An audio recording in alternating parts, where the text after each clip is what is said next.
Two people with identical assets can leave behind very different experiences for the people they love, and most don't realize why until it's already too late. Many assume that having a will means their family avoids court altogether, and that everything is handled cleanly, quickly, and privately. But here's where things quietly go wrong, because in reality, that's not how it works. And this one misunderstanding can completely change what your family goes through later, turning something that should be simple into a long, stressful process they never expected. Not just financially, but emotionally and legally too. Let's start with Tim. Tim did what most people are told is the right thing. He created a will, checked the box, and felt like everything was taken care of.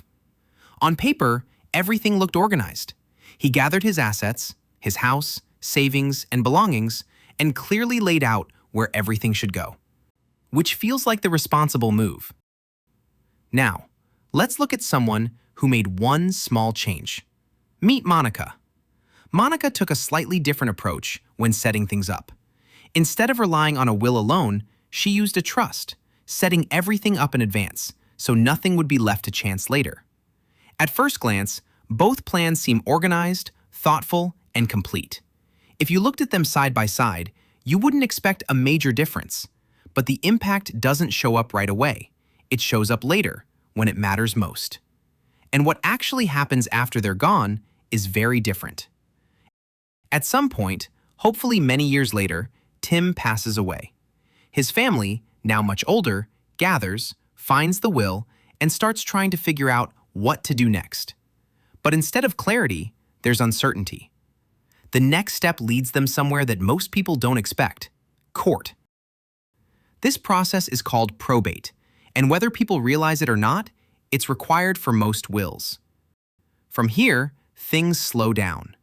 The court now steps in and reviews everything before anything can move forward.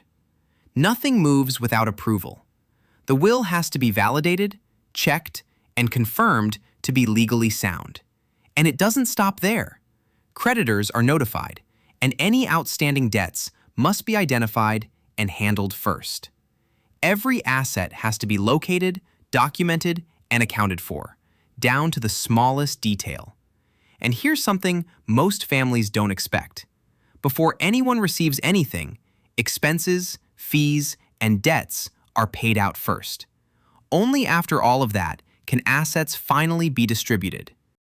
And this entire process doesn't happen overnight either.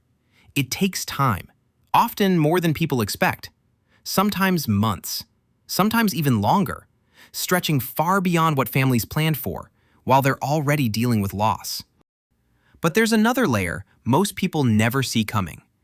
Everything happening here becomes part of the public record, completely open, which means it's not just private anymore.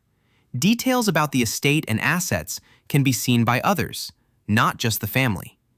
Even though Tim had a plan in place, his family still had to go through all of this because of how that plan was set up. Now let's rewind and look at what happened to Monica in the same situation. Monica also passes away, but her setup works very differently. The key difference was already in place. Her assets were placed inside a trust ahead of time, before anything ever happened. And that one decision changes everything. It changes how things move and how quickly they happen.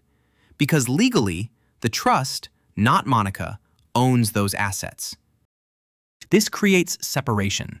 They're no longer tied to her individually. They're already positioned to move forward to her beneficiaries. So when she passes, there's nothing for the court to step in and process. No extra step, no probate process required. No waiting for approvals. No delays holding things up. And nothing becomes public. Everything stays private, exactly as intended. All of her assets that she put into the trust move directly to her family based on the instructions she already set. Clean, structured, exactly the way she planned it. And most importantly, her family avoids the stress entirely.